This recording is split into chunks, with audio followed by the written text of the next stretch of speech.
pertolonganku, pertolonganku di tempat maha tinggi.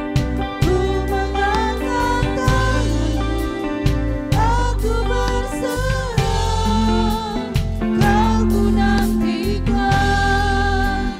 Kau yang ku sembah, Yesusku,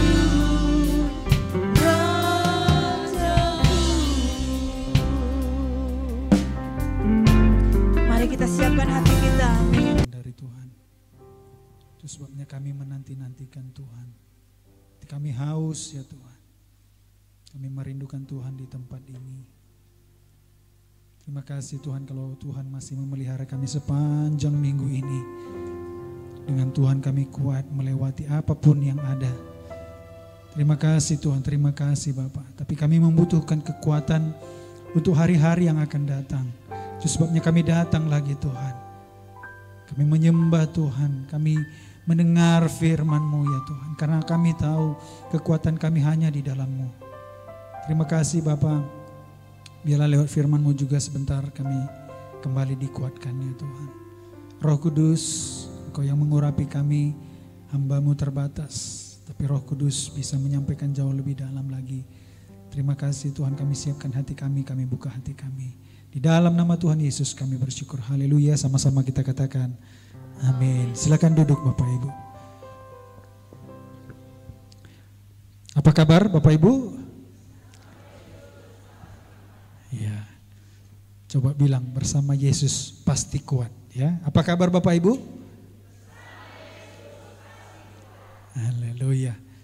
Ya, karena kita butuh kekuatan ya Bapak Ibu ekstra hari-hari ini dan mungkin hari-hari ke depan ya. Kita nggak pernah tahu. Tapi apapun ceritanya kalau kita terus menerima kekuatan dari Tuhan ya kita pasti sanggup. Amin. Pernah Bapak Ibu mengalami ya seperti ini?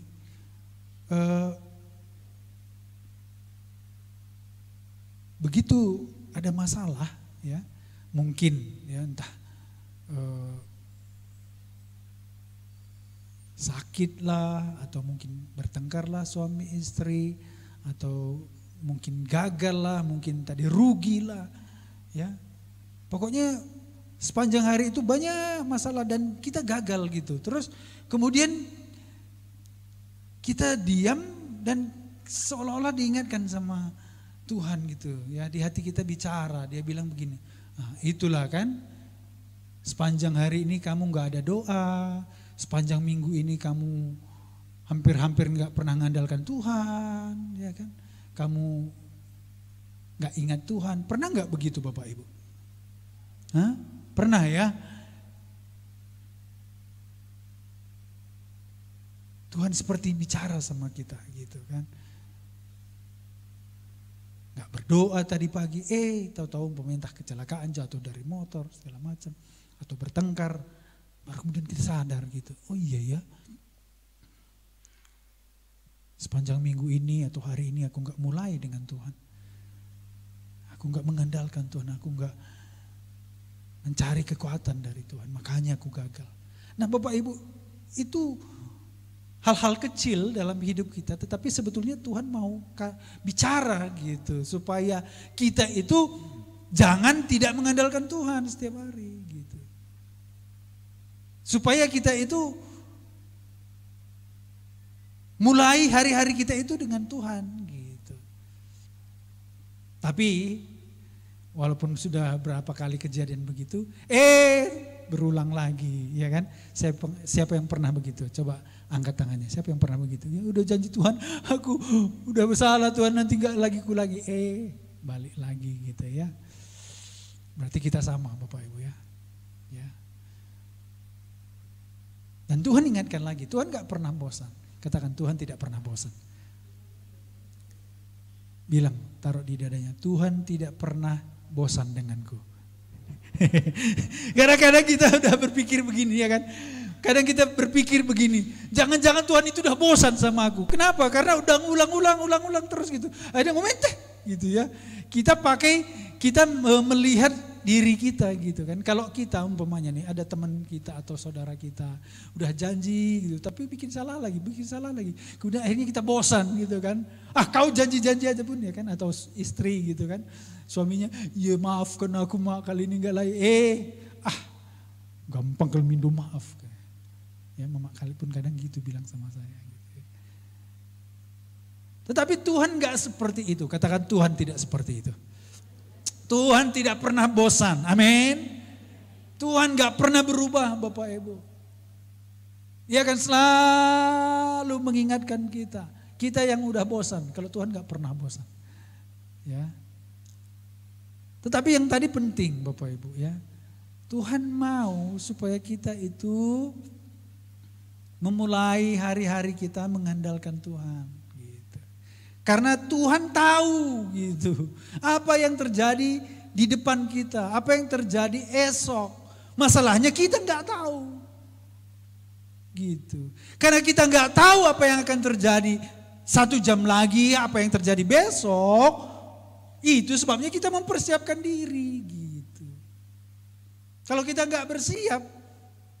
Pasti kita gagal. Dengar ini Bapak Ibu. Di dalam hidup kita ini, krisis pasti datang. Masalah pasti datang di depan kita. Itu gak bisa kita tolong. Kalau dulu Bapak Gembala selalu bilang, hidup ini seperti roda katanya ya kan. Kadang di bawah, kadang di atas. Gak mungkin kita di atas terus. Gak mungkin kita di bawah terus. Kalau di atas terus itu berarti udah berhenti. Ya, mau kamu di atas terus? Mau kamu gak ada masalah di atas terus? Mau? Biar kita doakan.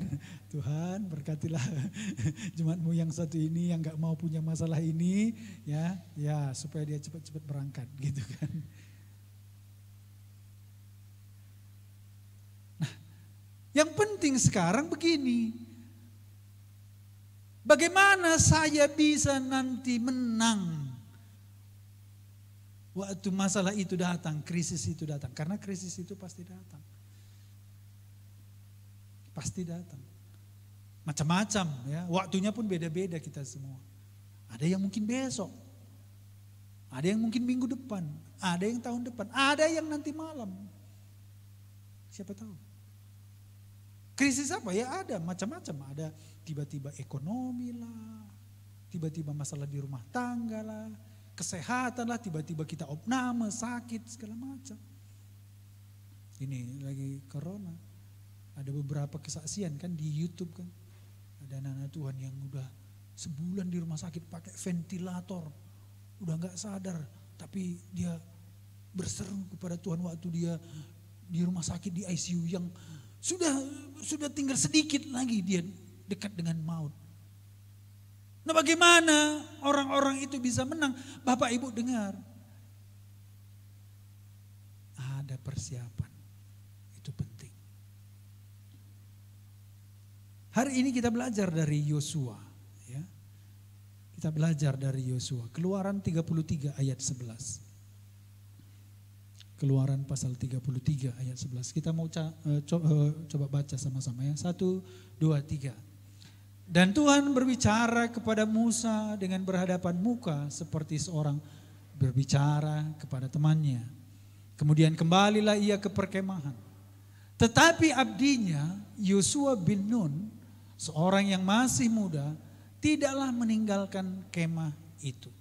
Jadi ini latar belakang ceritanya, kita tahu bangsa Israel itu dia keluar dari Mesir dan mereka kemudian berjalan di padang gurun. Nah di padang gurun Tuhan kasih perintah buat Musa supaya Musa membuat kemah khusus. Ya, kemah khusus tempat kehadiran Allah. Terdiri dari seperti ini ya, segi 4. Di dalamnya itu ada 3 bagian. Di luar itu namanya pelataran. Di dalam ruang suci dan seperti mimbar ini disinilah ruang maha suci. Dan di ruang maha suci ini ada tabut Allah, lambang kehadiran Tuhan. Nah, kejadian ini Ini waktu ini Tuhan belum menetapkan siapa imam besar dan semua orang-orang yang apa. Jadi yang masuk itu khusus orang-orang ke dalam kemah suci itu. Bapak Ibu. Dan orang Israel itu mereka tidak mau dekat-dekat, tinggal jauh, agak jauh dari kemah karena mereka takut disambar oleh Tuhan. Gitu. Jadi mereka bikin kemahnya itu 2 juta orang, ya kira-kira mungkin kalau di sini di gereja ini kemah sucinya kira-kira perkemahan itu ya mungkin dari rumah ya Bapak Fani, rumah ya Wista ke sana lah, kira-kira begitu ya, ada jarak. Dan dikatakan tadi Musa, pemimpin bangsa Israel, dia selalu masuk ke kemah suci itu. Ngapain? Bicara sama Tuhan. Bicara sama Tuhan dan Tuhan bicara sama dia, Musa dengar, ya Musa juga bicara sama Tuhan. Untuk apa? Nanti supaya Musa setelah dengar suara Tuhan, kemudian Musa itu pergi ke perkemahan. Di sana dia bilang, orang Israel, Tuhan ngomong begini.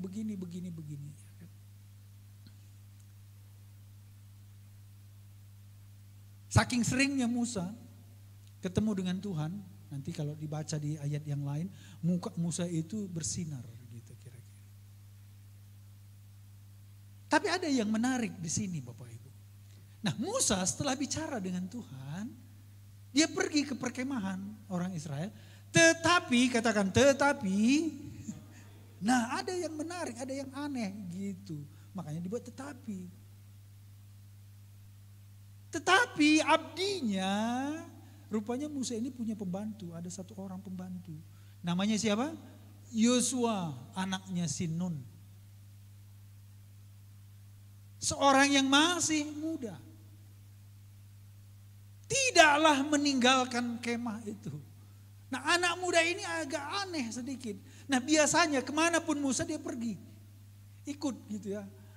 Pokoknya dia orangnya ya betul-betul mengabdi kepada Musa ya. Kemanapun Musa ikut. Tapi kali ini kalau Musa jalan ke perkemahan, dia tinggal di kemah itu. Aneh kan gitu. Harusnya dia ikut Musa. Kenapa?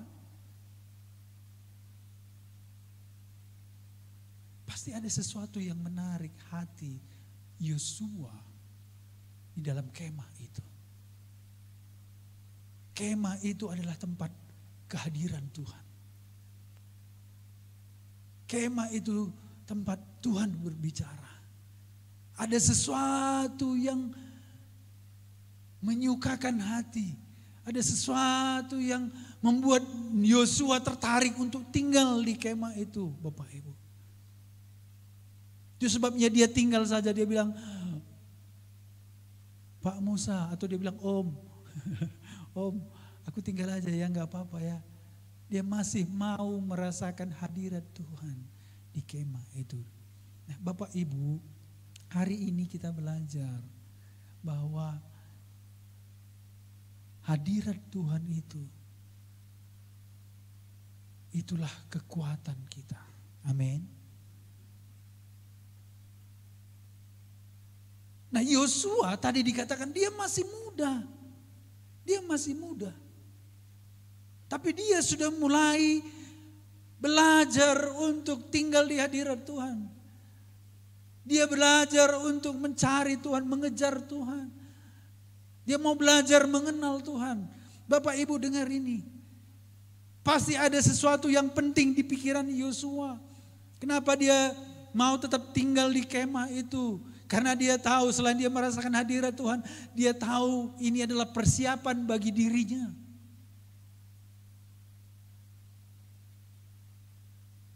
Karena Tuhan sudah bicara kepada bangsa Israel ketika mereka keluar dari tanah Mesir. Tuhan sudah bicara, pergilah ke tanah perjanjian dan Tuhan, aku akan menyertai engkau.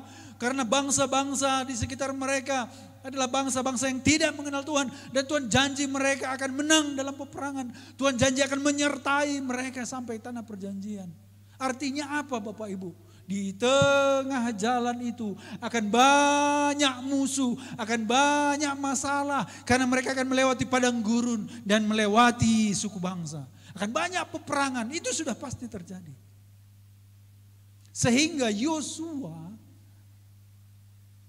dia mempersiapkan dirinya dari masa mudanya. Dengar Bapak Ibu. Persiapan rohani itu adalah bagian yang terpenting dan bagian terbesar dalam kehidupan kita. Apapun ceritanya. Apa yang kita lihat sekarang ini, kami yang kelihatan sekarang ini. Apa yang kita lakukan dari pagi sampai sore, itu hanyalah bagian yang biasa saja. Tapi yang terpenting apa yang kita lakukan tadi pagi. Apa yang kita lakukan bersama dengan Tuhan di kamar kita. Kehidupan yang tersembunyi itu akan menentukan kehidupan nyata Bapak Ibu. Kita menang atau kalah itu ditentukan waktu kita bersama dengan Tuhan. Kalau kita pergi ke ladang, Bapak Ibu rata-rata petani di sini. Kalau kita pergi ke ladang, pokoknya kita pergi ke ladang kawan kita, rupanya dia lagi tanam jeruk atau tanam kopi. Kalau kita lihat buahnya banyak, daunnya bagus semua. Apa yang kita bilang? Apa yang kita puji? Gua ninta. Ih, mejile ke batang kopi duwe, mejile ke batang rimon duwe, andiko melalana buahna, andiko. Yang dipuji apa? Pohonnya, buahnya. Iya kan? Padahal mereka lupa. Yang menentukan pohon bagus, buah bagus itu akar Bapak Ibu. Akar. Kita nggak pernah puji akar pohon. Ih, andiko mujilena batang rimondu, batang kopindue pasti akarnya bagus. Padahal pohon bagus itu ditentukan oleh akar yang nggak kelihatan. Kalau akarnya busuk, kira-kira bisa pohonnya bagus? Bisa berbuah? Enggak, akar itu Bapak Ibu tersembunyi. Tapi yang dipuji selalu yang kelihatan, tapi ditentukan oleh akarnya. Ya, buah itu yang dipuji. Enggak kelihatan. Tapi kalau akar kira-kira gimana? Padahal akar itu yang dapat yang bau-bau. Oke. Kalau kamu ambil pupuk, beli pupuk ya, kotoran ayam, kambing segala macam lah ya kan. Pokoknya yang bau-bau ya kan. Khusus kamu cari yang bau-bau, yang asli lagi ya kan. Yang asli gitu kan. Di mana kamu taruh? Dan pelindu bes buahnya. Taruh di batangnya, taruh di daunnya enggak. Di mana kamu taruh? Kalau bisa korek sekitarnya, sekeliling itu kan, baru taruh. Akar dapatnya yang bau-bau, yang busuk. Tapi itu yang menentukan Bapak Ibu. Yang tersembunyi itu menentukan yang kelihatan. Hidup kita itu ditentukan kehidupan kita yang tersembunyi dengan Tuhan. Amin. Itu hal yang terpenting, terbesar dalam hidup kita adalah kesiapan rohani kita. Dan itu harus dipersiapkan, ini penting. Yosua itu walaupun belum perang, masa damai, dia sudah mempersiapkan dirinya. Dia sudah melihat bagaimana Musa harus berhadapan dengan Laut Tebrau. Dan dia berpikir satu saat aku akan berhadapan juga dengan laut. Dan betul Yosua harus berhadapan dengan Sungai Yordan. Dia gak bisa mengandalkan Musa lagi. Dia harus mengandalkan Tuhan. Dia punya laut yang harus dia belah sendiri. Dan Tuhan sudah bilang sama Yosua, Musa sudah mati. Jangan ingat-ingat lagi Musa. Tapi aku akan menyertai engkau. Karena Yosua sudah belajar tinggal di kemah Tuhan. Tinggal mengenal Tuhan. Itu sebabnya Yosua selalu berhasil dalam peperangan, Bapak Ibu. Hidup kita juga sama.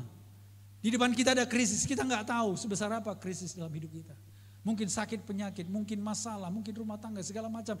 Tapi kalau kita sudah persiapkan diri kita bersama dengan Tuhan. Di dalam kamar kita nggak perlu takut apapun yang akan terjadi. Amin. Apapun yang datang Bapak Ibu. Dia boleh datang dengan, kalau setan itu bersama sekampungnya. Bukan hanya 7 lagi, sekampung pun dia datang. Ingat kisah Daud Bapak Ibu. Dia harus berhadapan dengan Goliat yang hampir 3 meter itu. Dengan lembing, dengan perisai, baju zirah. Dia sudah dari kecil sudah dilatih jadi prajurit Filistin. Datang Daud. Masih kemerah-merahan. Mungkin 15-16 tahun mungkin. Gak pakai baju apa-apa, gak pernah latihan perang. Tapi gak apa-apa. Gak apa-apa. Daud bilang sama Goliat, Goliat, kau datang dengan lembing, kau datang dengan perisai. Tapi aku datang dengan Allah Maha Tinggi. Haleluya. Ini yang penting. Dan kita gak akan takut Bapak Ibu. Kita gak khawatir apapun yang datang. Apapun masalah kita, apapun krisis yang datang. Kita akan menang. Haleluya. Kalau kita udah persiapkan diri kita bersama dengan Tuhan. Masalahnya begini. Banyak orang Kristen bilang begini. Kalau nanti ada masalah datang, aku pasti cari Tuhan. Aku pasti berdoa sungguh-sungguh kepada Tuhan. Aku pasti bisa, nanti aku akan berdoa di sana. Aku akan cari pendeta. Aku akan berdoa sama-sama pendeta. Aku akan berdoa sungguh-sungguh. Terlambat, Bapak Ibu. Katakan terlambat. Memang kita selalu bilang Tuhan tidak pernah terlambat, maaf. Kalau udah perangnya kan baru siap-siap, udah terlambat. Ada di sini Bapak Ika kan, bekas tentara. Bisa kan bayangkan? Kalau selama damai ini, tentara nasional Indonesia, ya kan? Mereka sekarang ini santai-santai semua di barak, di tempat tinggal, ya kan? Akhirnya perutnya buncit lah, ya kan? Kerjanya cuman makan, tidur, nonton, makan, tidur, nonton. Itu saja kerjanya tiap hari. Terus tiba-tiba datang musuh. Kira-kira gimana kira-kira? Habis. Terlambat. Dibawanya nanti senjatanya. Baru 10 langkah. Udah habis ditembak orang, dar. Kenapa? Karena gak ada persiapan. Kadang kita lucu, kita nonton kalau biasa hari jadi Tentara Republik Indonesia, itu kita lihat ya Kopassus, badannya tegap-tegap semua ya, nonton tiap tahun Bapak. Tegap-tegap semua, Kopassus itu ya. Wih, luar biasa, mereka mempraktekkan semua. Padahal gak ada musuh. Gak ada lawan kita, gak ada perang. Tapi tiap hari mereka latihan lari, latihan perang. Mereka latihan menggunakan senjata mereka. Mereka membersihkan senjata tiap hari. Padahal gak ada perang. Ngapain gitu. Mereka harus waspada tiap waktu musuh bisa datang. Yang anehnya orang Kristen gak begitu. Udah jelas Alkitab berkata musuhmu itu, si setan itu seperti singa berkeliling mencari mangsa. Orang Kristennya santai-santai, tidur-tiduran, gak mempersiapkan diri. Makanya banyak orang Kristen jadi mangsa. Kalau di masalah itu datang, di situnya akan bersiap, gagal Bapak Ibu, terlambat, kalah kita. Percaya saya. Tuhan, mana kau Tuhan, tolong aku. Udah terlambat kata Tuhan. Karena dulu kau tidak persiapkan. Makanya sekarang Bapak Ibu, sebelum krisis itu datang, seperti Yosua, tinggal di kemah Tuhan, itu cari hadirat Tuhan. Kita nggak tahu nih, kita nggak tahu krisis apa yang lebih besar di depan. Masalah yang sekarang saja Bapak Ibu ya, kita nggak tahu ujungnya di mana ini.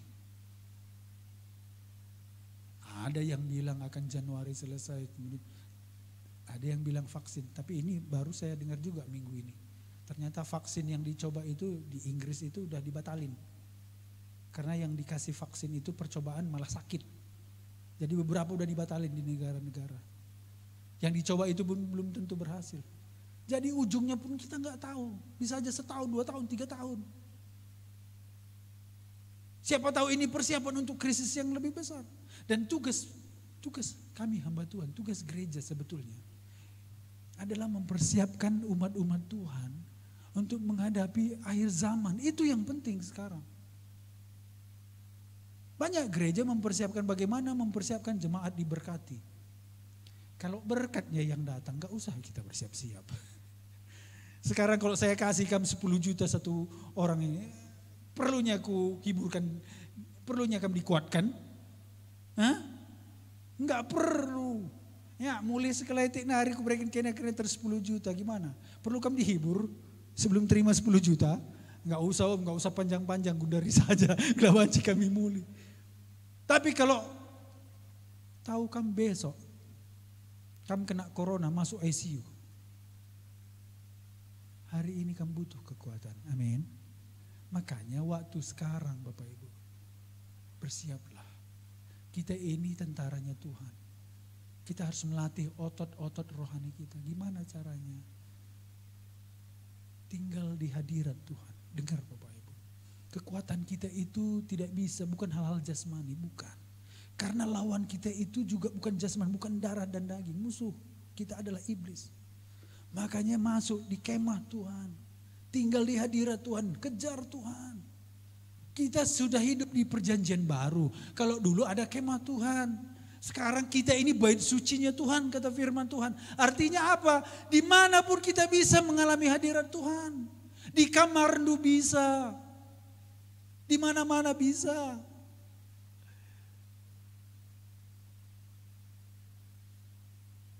Mulai sekarang belajar Bapak Ibu, tiap ada kesempatan, setiap hari di rumah. Ini banyak waktu, persiapkan diri kita. Bapak-bapak, oi, bapak-bapak paling susah disuruh berdoa. Iya kan? Bapak-bapak paling susah disuruh berdoa. Padahal kan ada dikahan. Kalau aku rumah, kau bisa jalan engkawil katanya kan. Dengar firman Tuhan justru berkata, firman Tuhan berkata, aku rindu supaya semua laki-laki berdoa. Kata firman Tuhan. Imam itu laki-laki justru. Belajar Bapak Ibu, belajar sekarang, belajar. Gimana kita punya hubungan pribadi dengan Tuhan. Belajar, kasih waktu yang banyak dengan Tuhan. Supaya kerohanian kita itu mantap, kerohanian kita itu siap, krisis pasti datang. Dengar. Ada kata-kata bijak berkata begini. Orang yang selalu berlutut di hadapan Tuhan, dia akan selalu menang berdiri di hadapan apapun. Sekali lagi, orang yang selalu berlutut di kaki Tuhan, dia akan sanggup berdiri menghadapi apapun. Kalau kita enggak berdoa selama ini, krisis datang, kalah kita. Dan terlambat, saya bilang terlambat. Kalau di krisis itu akan berdoa, terlambat.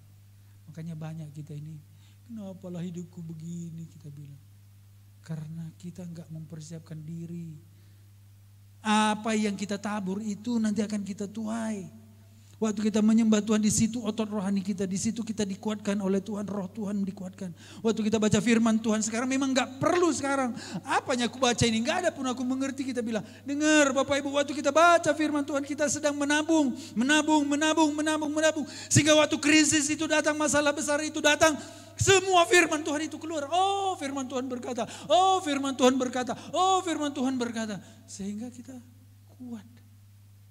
Tapi kalau nggak ada kita tabung, apa yang keluar? Yang keluar kai. Kenapalah ini bisa terjadi? Ya Tuhan, gimana lah ini?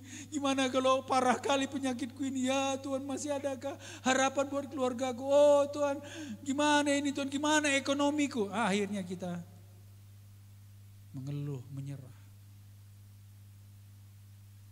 Bilang kiri kanan, jangan sampai terlambat kawan bilang. Ya. Jangan terlalu latah. Bagian yang kalah gini di YouTube dia bilang gitu. Belum tentu. Tuhan tidak pernah terlambat menolong. Siapa bilang? Kalau kita nggak mempersiapkan diri, terlambat Bapak Ibu. Kalau setelah krisis itunya kita berdoa, di kitab Amsal ya ada dibilang, karena engkau tidak mendengarkan aku, katanya.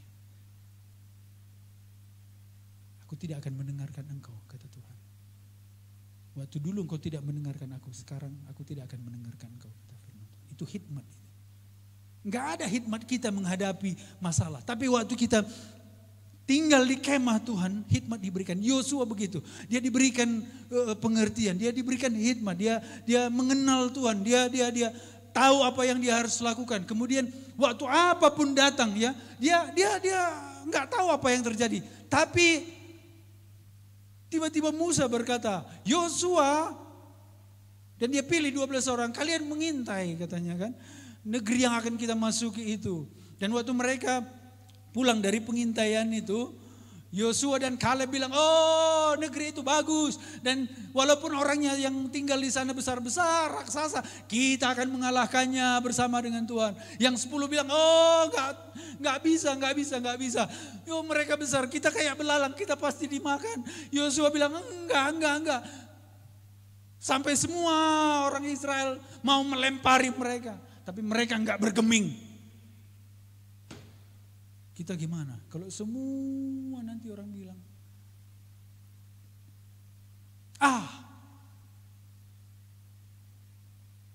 berani enggak kita bilang? Enggak. Firman Tuhan bilang, B, aku enggak peduli. Mau kalian lemparin pun aku enggak takut. Atau malah kita ikut-ikutan. Itu ditentukan dari mulai sekarang. Ini sebentar lagi pilkada. Semua nanti calon kalau mau menawarkan 200.000. Baginda kah susahna lah kasih loken. Mau tunalah kami. Jabuat di 200.000 kudari. Guanin doy. Maaf. Aku enggak mau. Itu bukan cara firman Tuhan. Mau orang bilang bodoh. Mau diketawain orang. Yosua bin Nun, Kaleb bin Yefune mau dilempari sampai mati. Mereka bilang no, gak apa-apa, lebih baik mati. Krisis pasti datang. Yang terakhir Bapak Ibu, Yosua bin Nun seorang yang masih muda. Tetapi abdinya Yosua bin Nun seorang yang masih muda. Yosua itu sudah belajar mengabdi kepada pemimpinnya. Dari masa mudanya dia sudah melatih dirinya, menghambakan diri, membantu pemimpinnya. Dia mau melakukan apa saja untuk bisa meringankan tugas Musa yang sepele-sepele pun gak apa-apa.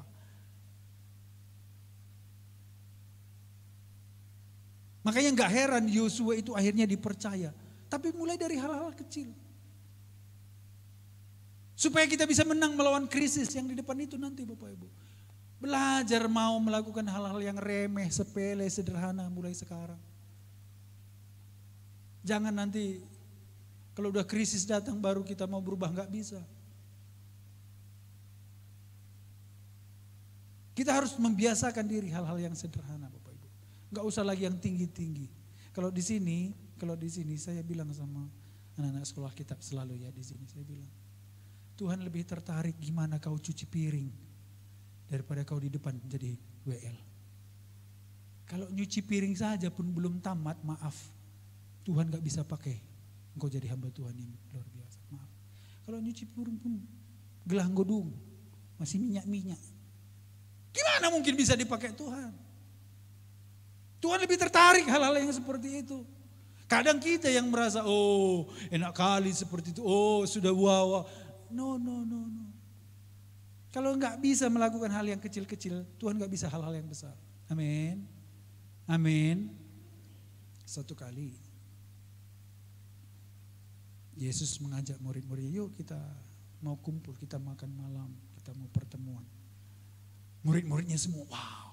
kerasa iya aku cari posisi lah semua ya kan. Ada yang duduk di sana, ada yang duduk di sini, pokoknya udah cari posisi nyaman lah semua ya kan. Soalnya nanti terakhir di foto ya kan, selfie. Kan lihat di rumah-rumah itu ada fotonya, 12 orang dia. Itu bohong, itu bukan begitu itu. Kalau tradisi Yahudi itu mana ada mejanya panjang, memanjang semua, terus nanti hitungan ketiga foto ya, 1, 2, 3 kecrik, katanya nggak ada itu. Itu kan gambarnya Michelangelo itu. Kalau kita ke Israel ada replika itu biasanya gambarnya U gitu kan, mejanya. Terus mereka itu duduknya di lantai. Mana ada kursi seperti itu? Gitu.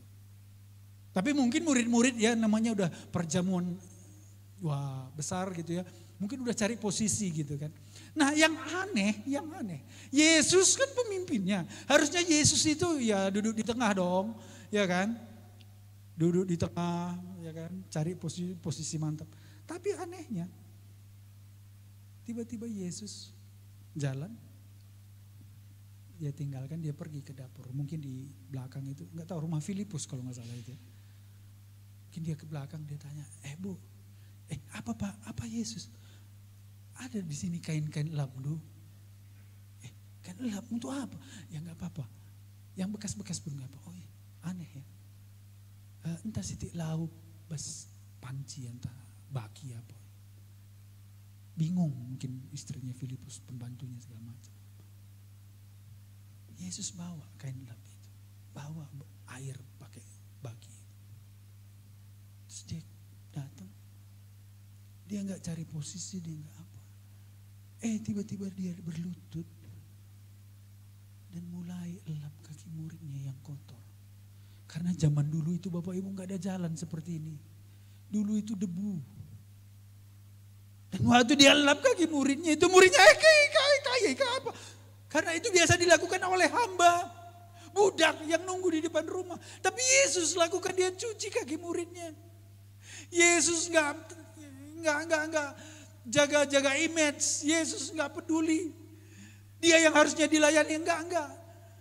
Yesus melakukan hal-hal yang sederhana, yang sepele, yang remeh, yang kotor. Yesus membiasakan dirinya karena dia menghambakan diri, kata firman Tuhan. Karena dia tahu nanti satu saat dia akan disalib. Sebelum penyaliban itu datang, dia terus menghambakan dirinya.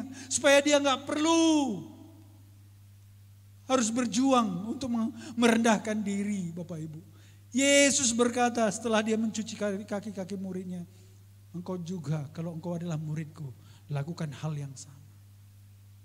Bapak Ibu, krisis pasti datang. Mungkin besok, lusa. Sakit, apalah, ekonomi, keluarga. Belajar, melayani. Melakukan tugas-tugas kita yang sepele-sepele. Di rumah, di gereja. Lakukan, saling melayani. Jangan malu-malu, rendahkan diri kita mulai sekarang. Banyak hari ini orang mengalami krisis. Kenapa? Karena biasanya selama ini mereka jalan-jalan. Oh, mereka makan di restoran. Mereka harus begini. Tiba-tiba semuanya seperti ini. Suaminya mungkin PHK. Ini nggak ada lagi uang masuk, segala macam. Mereka nggak siap karena mereka gaya hidupnya udah beda. Tapi kita anak-anak Tuhan, mari belajar. Latih lagi kita untuk melayani sesama, melayani Tuhan. Hal-hal yang sepele, sederhana. Kalau perlu sekali-sekali, ya, kayak saya terakhir ini suka kali makan yang aneh-aneh. Aku bilang sama kakakku, ya kan, gulai sitik sukat, gulai sitik gadung. Gak tahu kita, mungkin sebentar lagi bewan ngejagulenta. Kita mungkin bisa, kemarin dia pernah mamaku nasakan gulai. Tapi anak-anak kita, lah tandai na bewan pe, tandai du bewan. Tahu, sukat, apa bahasa Indonesianya? Talas, keladi. Mulai sekarang, coba-coba semua. Gak tahu kita apa yang terjadi di depan Bapak Ibu. Tapi, mulai sekarang persiapkan diri kita. Amin. Belajar jadi orang-orang yang rendah hati. Ya, Yesus saja menunjukkan teladan menghambakan diri. Mari kita datang pada Tuhan. Ya, Yang terpenting kita mempersiapkan rohani kita, membangun penyembahan kita tiap-tiap hari Bapak, tiap-tiap hari. Ini ada banyak waktu kita, ayo belajar, berdoa, menyembah Tuhan, belajar menyembah Tuhan, ayo. Tuhan itu ada di dalam dirimu, gak usah cari jauh-jauh. Tubuhmu adalah bait suci, Tuhan di sini, gak usah cari keluar, ke dalam. Engkau berdiam diri saja, pagi-pagi bangun berdiam diri, mulai cari Tuhan, mulai sembah Tuhan, mulai ingat-ingat kebaikan Tuhan, ingat salib Tuhan, ingat pengorbanan Yesus. Mulai hatimu akan dipenuhi oleh kasih Tuhan, dipenuhi oleh hadirat Tuhan. Gak sadar engkau menerima kekuatan baru, gak sadar engkau terima hikmat yang baru. Mungkin belum sekarang, tapi Tuhan sedang mempersiapkan engkau. Krisis akan datang anakku, krisis di depanmu. Kau gak akan kuat kalau engkau gak sekarang mulai dipersiapkan. Butuh waktu untuk menguatkan otot rohani kita. Jangan biarkan waktu-waktu seperti ini engkau habiskan dengan waktu-waktu yang gak berguna. Ini kesempatan mempersiapkan dirimu. Persiapkan dirimu untuk menyembah Tuhan. Persiapkan dirimu untuk melayani Tuhan. Melakukan hal-hal yang sepele, sederhana. Untuk hal yang ke depan. Kita katakan satu hal yang kurindukan ya Tuhan. Berada di dekatmu. Biarlah ini menjadi kerinduan kita selalu Bapak Ibu. Lebih dalam lagi dengan Tuhan.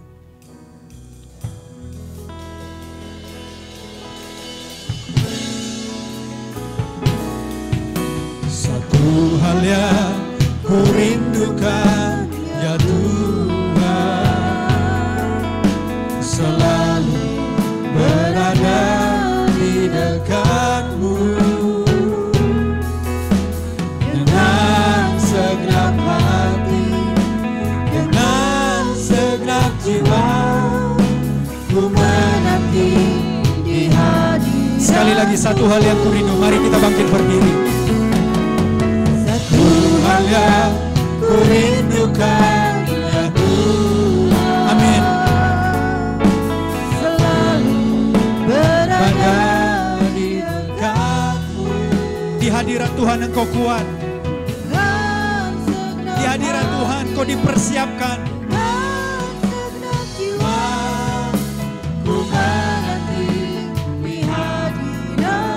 Katakan pada Tuhan, lebih dalam ya Tuhan.